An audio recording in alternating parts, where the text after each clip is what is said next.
Good morning, I'm Maiki Oreta and you're watching Business 360, where we break down the numbers, connect the dots, and give you the developments and the insights you need to navigate, adapt, and lead. Let's dive right in. The headlines. A trade war looming. China strikes back with new tariffs on U.S. goods. Is this the beginning of a bigger economic clash? Loyalty under the spotlight. The Philippine National Police reaffirms support for the Marcos administration amid rumblings from retired police academy alumni backing Vice President Sara Duterte. And a ceasefire in jeopardy. Hamas stops hostage releases, raising fears of a new wave of violence in Gaza. All these stories and more coming up. First, let's take a look at how financial markets performed overnight. Wall Street closed higher Monday, boosted by Nvidia and other AI-related stocks. Steelmaker stocks also surged after U.S. President Donald Trump announced new tariffs on steel and aluminum imports, rather. I really think stocks today are moving off a combination of earnings still being pretty solid across the board. And then I think it's really just they've been consolidating for the last couple of months. Last week was some improvement. I think people are, trying to be opportunistic. We still haven't really broken out of where we were 2 months ago, but we haven't broken down either. And I think people are getting used to various aspects of news coming out. And so in the absence of a strong negative catalyst, I think people are, trying to work their portfolios back in and recognizing the overall resilience of investors. The S&P 500 higher by 0.7%. The Dow Jones Industrial Average up by 0.4%, and the Nasdaq Composite climbed nearly 1%. European markets also closed in the green. UK's FTSE up by 0.8%. Germany's DAX up by 0.6%, and France's CAC 40 higher by 0.4%. Now, gold extends its record-breaking rally on Monday, surpassing the key 2,900 level for the first time. The safe haven asset continued its climb as investors sought protection amid growing trade war and inflation concerns, which were triggered by U.S. President Donald Trump's latest tariff threats. Over the weekend, Trump announced plans to impose a 25% tariff on all steel and aluminum imports. He also says that he will introduce reciprocal tariffs this week, matching rates imposed by other countries and forcing them immediately. In a nutshell, this escalating trade tension could push global businesses to reassess supply chains, impact metals prices, and add pressure to inflation, which could mean higher costs for consumers and manufacturers worldwide, including here in the Philippines. China's new tariffs on U.S. goods took effect Monday, escalating the trade war between the world's two biggest economies. Now, Beijing imposed these measures after the U.S. raised tariffs on all Chinese goods by 10%. A 15% tariff now applies to U.S. coal and liquefied natural gas, which could affect global energy prices.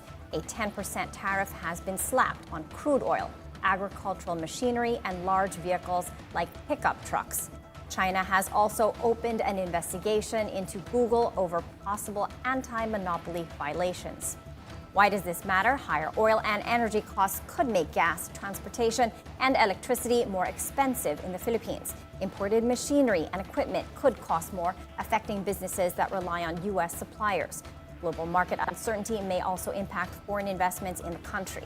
In short, if this trade war drags on, Filipinos may end up paying higher prices for goods and services. In other news, foreign direct investments, or FDI, net inflows into the Philippines fall nearly 20% to $901 million in November. This according to the Bangko Sentral ng Pilipinas. This figure is lower than the $1.12 billion recorded in November of 2023 and down 11.8% from the $1.02 billion in October. The BSP attributes the decline to a drop in non-resident investments in debt instruments, reflecting cautious sentiment among foreign investors. Fewer foreign investments could slow economic growth, limit job creation, and hinder business expansion. It also signals weakened investor confidence, which may affect future projects and reduce capital inflows into the country. Now, Cambodia urges the Philippines to import rice from its suppliers, promising a more stable supply at competitive prices. Top Cambodian officials, led by Prime Minister Hun Manet, met with Philippine officials on Monday to discuss trade opportunities, including agricultural exports. Sujin Kim has the details.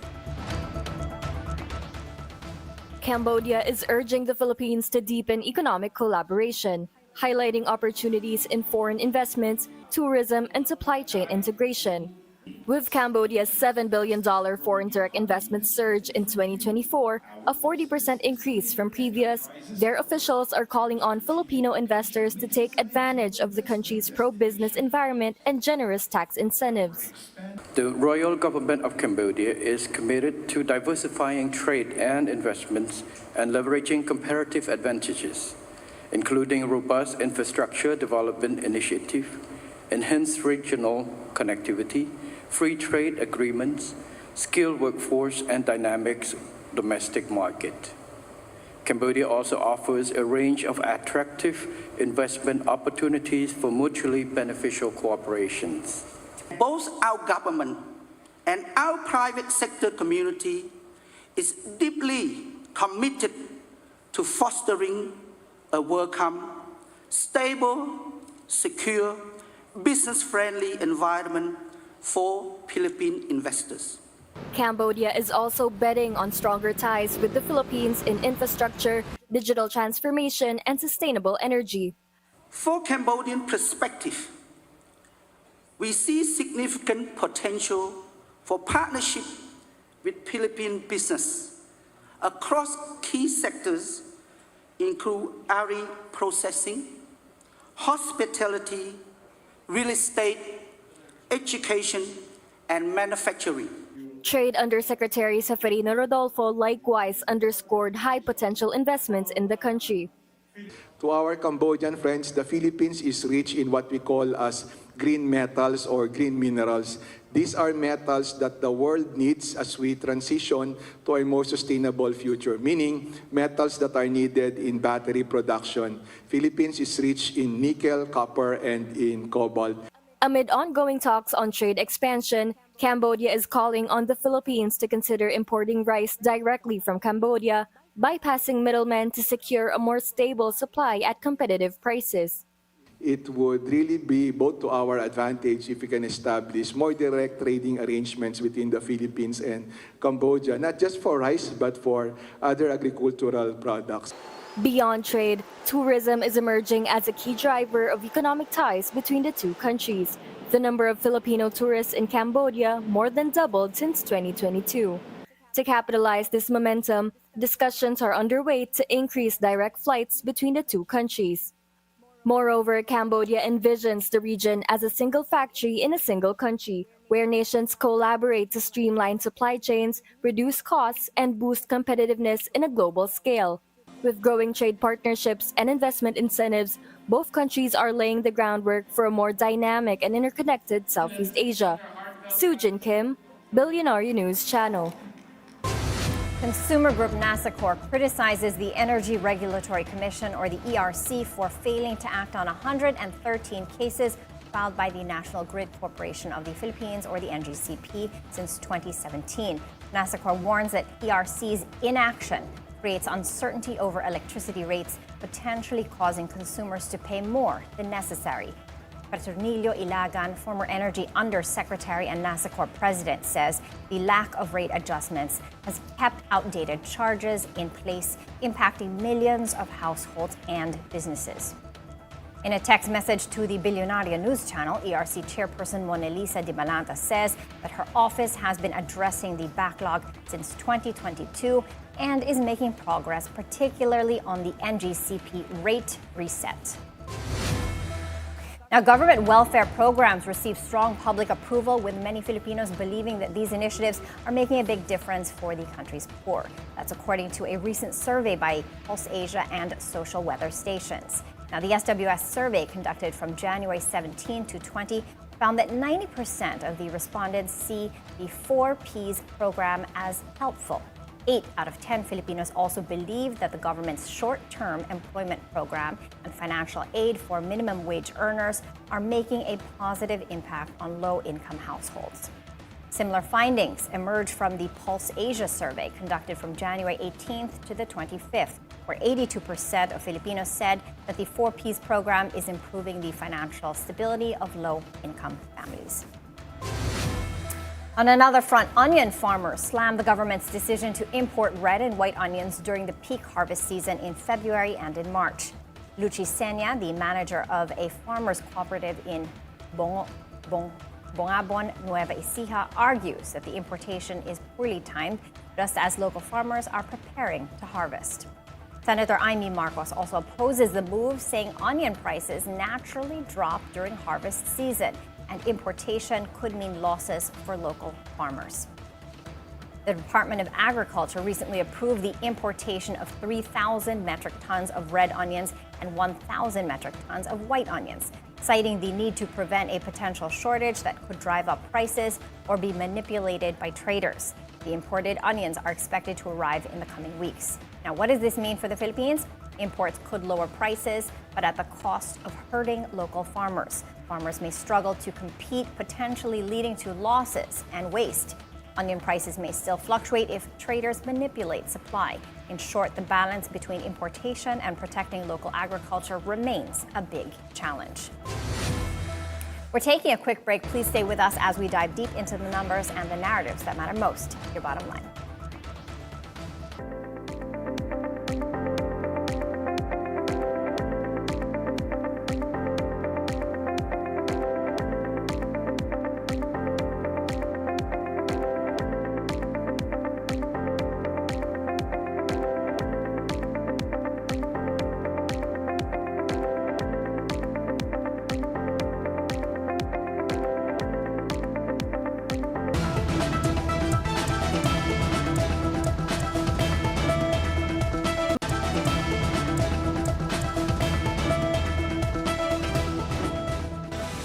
Trading at the Philippine Stock Exchange opened earlier. Let's take a look at the initial figures. As of 10:14 this morning, the market is well entrenched in the negative territory. It's also fallen below the critical 6,000 support threshold. We are at 59.84, down by 0.9%. Recall that the PSE index was down sharply yesterday, down by 1.91% to 60.37. So the selling continues in the main gauge, reflecting risk aversion and foreign outflows amid global uncertainty. Now, this Thursday, February 13th, the BSP is widely expected to lower its benchmark interest rates by 25 basis points. Not enough to lift the market, as we can see. The weaker than expected GDP growth in the fourth quarter of 2024, alongside the stable inflation environment, are the reasons cited for the anticipated rate cut. And now the focus now on the economy, the focus now is to shift from controlling inflation to supporting growth. Analysts say that investors should brace for more volatility if the U.S. Federal Reserve delays rate cuts and if the peso weakens further. Now, taking a look at the market again, the all shares index is in the red as well, down by 0.5% to 3,600. The financials index is unchanged, whereas the mining and oil index is in the green. Adding to the losses in the main gauge are sell-offs in the industrials, holding firms, services, and property counters. Note that the property counter, after falling 2.4% yesterday, is now down by 2.3% in early morning trade. Now, the foreign exchange market, the peso opens much weaker at 58.20 against the greenback from its previous close of 58.09. Now, bad news for consumers. Meralco expects higher electricity rates in February, citing possible increases in generation and transmission costs. Joe Zaldariaga, Meralco Vice President and Head of Corporate Communications, says the expected hike in generation charges is mainly due to the weaker peso, which drives up costs for dollar-denominated power contracts. The generation charge makes up more than 50% of a typical household's electric bill. Dariaga also notes a possible increase in transmission charges as Meralco begins collecting the remaining 70% of the reserve market settlement fee from March 2024. Now, what does this mean for us? Higher electricity bills could put pressure on household budgets. Businesses may face rising operating costs, potentially impacting pricing and profits. And if the peso remains weak, further rate increases may follow. Now, on another front, House Speaker Martin Romualdez and other House leaders face graft complaints filed at the Office of the Ombudsman. Davao del Norte Representative Pantaleon Alvarez lodged the cases alleging falsification of legislative documents and violations of the Anti-Graft and Corrupt Practices Act. The complaint is linked to alleged insertions worth over 240 billion pesos in the 2025 national budget. Lawyer Ferdinand Topacio claims blank spaces in the bicameral committee report were filled in 12 times after its approval.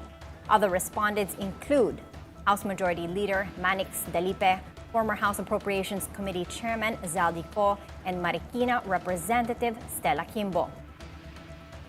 Allegations of budget manipulation may erode public trust in government spending.